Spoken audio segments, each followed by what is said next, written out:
you've spoken a lot about the feminine and masculine injuries as they show up in our body. Mm-hmm. And I have a lot of injuries on the left side of my body. Mm-hmm. And so much so that I'm severely contracted on the left side. And I know that that's about feminine, how I see myself as a woman primarily. Mm-hmm. Which is influenced not only, like that doesn't necessarily mean it's a relationship issues with my mother. It could also be how my father viewed me and my mother as women. Certainly, there's a combination of factors, isn't there? If we look at our two parents, so we've got our father, he has beliefs about women, and he has beliefs about men in comparison to women. And if you look at your mother, she has beliefs about women and beliefs about men in comparison to women. Your father has beliefs about men and therefore about himself, and beliefs of women in comparison to men, and your mother has the same cycle. So basically there's these four groups of emotions that are getting projected at the child regarding their gender. So here's the child. So they're receiving these groups of belief systems coming from both parents, not just from one. And by the way, this applies even when one of the parents was not living with you. Right? There's still a projection emotionally from the person who was involved in your creation. When I say creation, the creation of your two bodies, not you. And so these two people have a large bearing on what you're going to grow up believing about yourself. Now, in addition to that, you're going to have, as a result of those injuries, you're going to have a projection at men about what you expect, and a projection towards women about what you expect from them.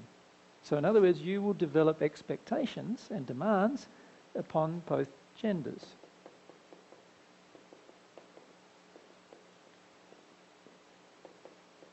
Now, most of our physical issues revolve around expectations and demands that we're making upon others, actually. And in other words, they revolve around unloving behaviour that we automatically engage without thinking. And we do it without thinking because we've been predisposed to it by growing up in a certain environment. So the question I would start asking myself is, okay, what are my expectations of women? So what are your expectations of women?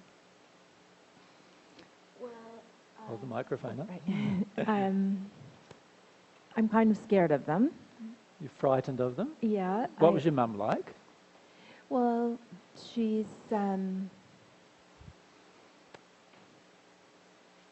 not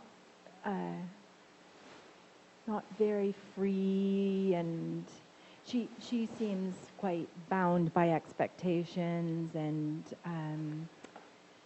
so why are you afraid of them? Because I've had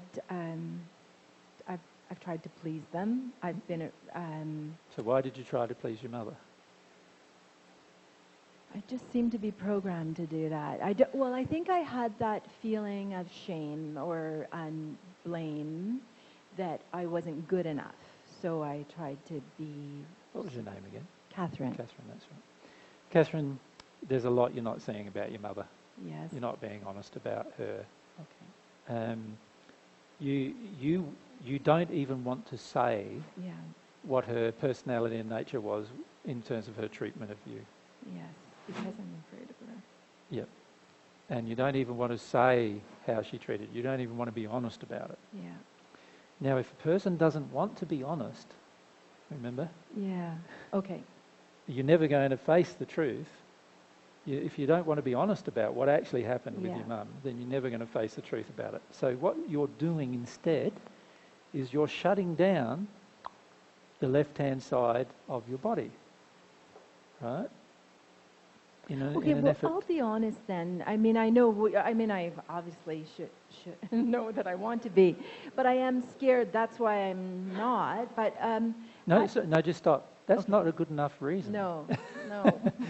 And every time you say, "But I'm scared," that's why I'm not. Yeah, I know. You are basically saying that is a good enough reason. Yeah. You know, you're basically giving yourself a way out of dealing with the emotions. aren't you? And I've done that. I've lived in fear. But there is a justification of fear going on. Yeah. You basically saying, but I'm afraid. I should be able to get away with it. Yeah. And I But I'm don't afraid. agree How with can you expect me to deal with that? Yeah. But I'm afraid. And I'm saying to you, but you're afraid is not Good a enough. good excuse. In fact, it's a very self-defeating excuse. Yes. Every time you say, I'm not going to do it because I'm afraid, you are defeating yourself. No one else is involved in your defeat. You're doing it to yourself. Right? The key is to face the truth about what you're afraid of, feel what you're afraid of. So I haven't been treated well by my mother or my grandmother or my older sister or my female bosses, my female colleagues. These are just- law of attraction events Yeah. showing you that there is a large amount of fear inside of you about women. Yes. I agree. Yes. So your first step is to be honest about it. Yeah. You follow? That's number one. You need to be honest. Because you've got to know the truth before you can face it. Before you feel anything about it, you have to know it. So you've got to be honest about what's actually happened. So what's happened with your mum? What's happened with your sister? I would get out a thing and note everything down of all the things that you feel where you weren't treated lovingly or fairly by these people. Same goes with your female bosses. Same goes with every female in your life. How have they treated you? What's been your... and there's a feeling inside of you too that, men are easier to get along with as well as a result. And that is also a flaw, because men aren't easier to get along with at all, right? There's just a belief in you that they are as a result of what's happened through these events. Does that make sense? And so you now have a whole heap of expectations about women as well. So you expect women to treat you better than they do. Right? So you're a bit angry with how women treat you generally, and you withdraw from their company generally. And in fact, you're more sensitive to them being honest and truthful even with you than you would be with a man. So if Mary was up here telling you some truth, you'd be a lot more resistive to hearing it than you are from me, just because of these predispositions of feelings that you have about women. Does that make sense? Now, you need to understand that if something's physically happening to your body, then it means this problem is long-standing and well-entrenched. You see, by the time it affects your body, there's already a lot going on, a lot of denial going on by the time it gets to affect your physical body. So the fact that something's affecting your physical body about it is an indication that this is a long-standing and entrenched belief system that you believe you do not wish to fix, right? And the main excuse you give for yourself not fixing it is? I'm afraid, fear. And there's one other main excuse you have too. Do you know what that is? It's my fault. Well, that's certainly one of your belief systems, but there's an excuse that excuses you from feeling even that.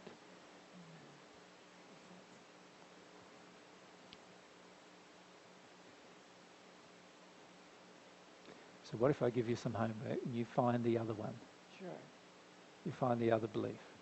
So fear is one of your beliefs. You understand what I mean by a belief? You believe that because you are afraid of women, you shouldn't have to deal with these issues. Yes. So what's another belief you have with regard to women that causes you to not have to deal with these issues, is the question I'm asking. Does that make sense? Yes. Yeah. So if you have a think about what that might be, you have a number of them, but there's two primary ones. One of them is your fear. Far away. And also, I'm wondering about spirit influence here, because I've been afraid all my life since I can't remember a time when I wasn't afraid. Yep. And yet I don't believe I've ever been sexually or physically abused. But I think that I was very sensitive to spirits and very frightened. Well, every by child them. is sensitive to spirits. But if you think about what I just said to you, Yes. how does that not apply to spirits? Yeah. It's exactly the same. What I just drew on the board was your wishing to close down on the female side. You're afraid of all the women. Now, what do you think your fear of women is going to attract? Women angry.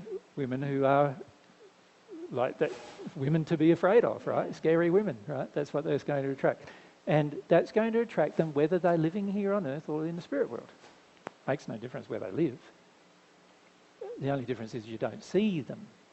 So if you can assume that if you've had a long list of women treating you badly on earth, then that would make sense, wouldn't it? That you must also, given the fact that you've got no protection towards this happening, are lots of women in the spirit world who also treat you badly. Surely that must be the case. So assume it's the case. Whatever is happening here on earth, if it's happening, and you have a level of control over it and yet it's still happening, has definitely got to be happening in the spirit world where you've got no level of control over it. Doesn't it? Can you see that? It's got to be happening. So let's say the average guy here has one negative experience with a male every year. And the rest of the time he spends most of his time with women. Right? If he's got to assume that if he's got one negative thing going on with a male a year, that there's got to be more than that happening in the spirit world, where he's got no level of control or protection over it. Any event that's happening here on earth in a fairly regular or semi-regular basis has to be occurring in the spirit world, where you have less protection against it occurring. So what I find quite remarkable for most people is that they ask me the question about what's happening on earth, and then they say, well, what's happening in the spirit world then? And I feel like, whatever is happening on earth, multiplied by 3 or 4. That's what's happening there. Does that make sense? Generally, that's what's going on there. Yeah. Mary?